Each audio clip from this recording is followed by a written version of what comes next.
Hello, kindergarten scientists. How was your week? I hope it was awesome.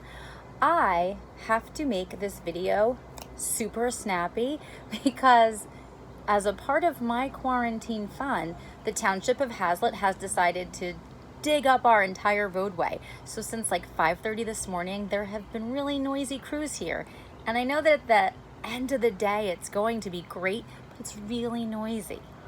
So I think it's their lunch break, so I wanted to get you kicked off with our work for this week.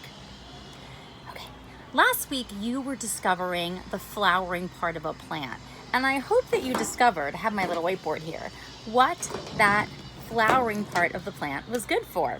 And as we complete learning about gardens and plants, I want you to understand how exactly we get new plants.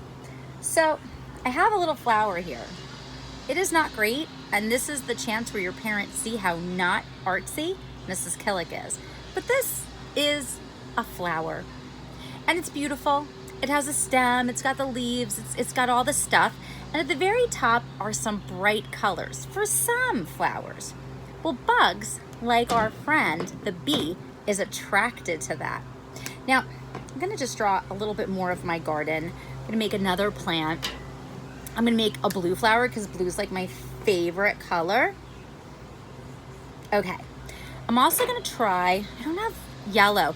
I have a lot of markers of like good colors in Cold Snack, but I just don't have them here. So here's my little bug, my little bee. And he goes, I'm gonna give him some, he's a special bee. He's blue and white because I don't have yellow. Anyway, this bee loves to be near this flower. The bright colors attract the bee, and when he goes to the flower, he gets nectar. Everybody say nectar. Now nectar kind of, I don't know, if you're a bee, it's probably a lot like a juice box, okay? And the bee, can I tell you my neighbors are like as loud as the crew? I love quarantine teaching.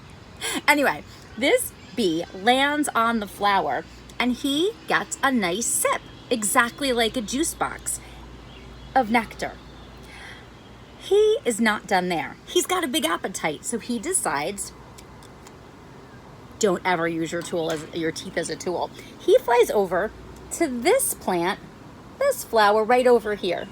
And this marker is dead. This video is a disaster. It is exactly like we're in school. And so here is my other bee, who is a special bee because he's blue, okay? And he flies over to this flower and he gets nectar. But what happens while he's over at this plant is what's really awesome. He helps this plant make more seeds by something we will explore this week. Pollination. Say it with me. Pollination. It's a biggie kind of word. Sometimes with big science words, I like to clap them out. Try it. Pollination. Great. So when this bee comes over from flower to flower to flower to flower, he will get a little dirty and dusty. And he will get, I'm just putting some dots. You see that? That dust is pollen. It's the stuff that makes all of us sneeze. It is the stuff that I just got done cleaning off of my deck table. It is powdery, and it's kind of green if you were to wipe it off. Well, the bee goes from flower to flower. Now, he gets a little bit of pollen on him here.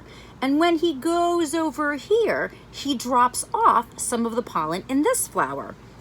As I said, this dude is hungry. He is going to go from flower to flower to flower to flower, nectar, nectar, nectar. And he has no idea that he is helping these plants make more seeds. He's helping them to pollinate.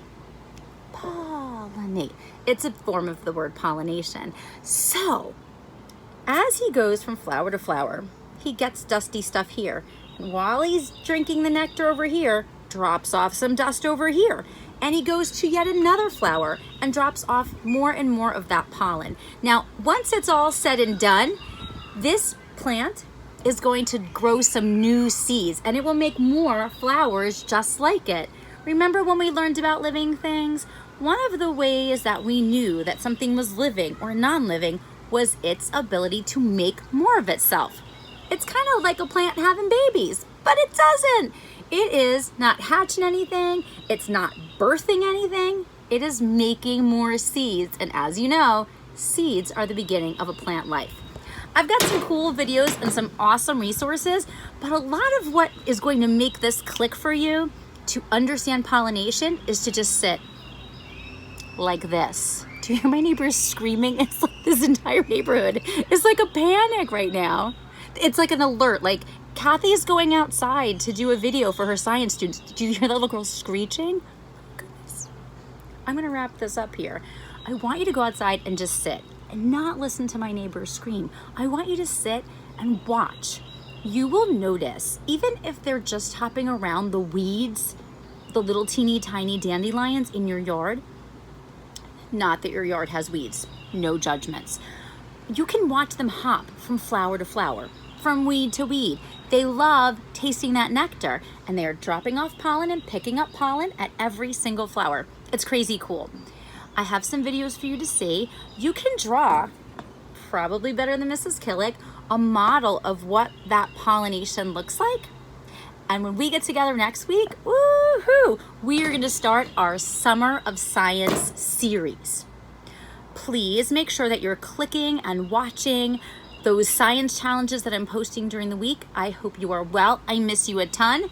Mwah! Bye, you guys.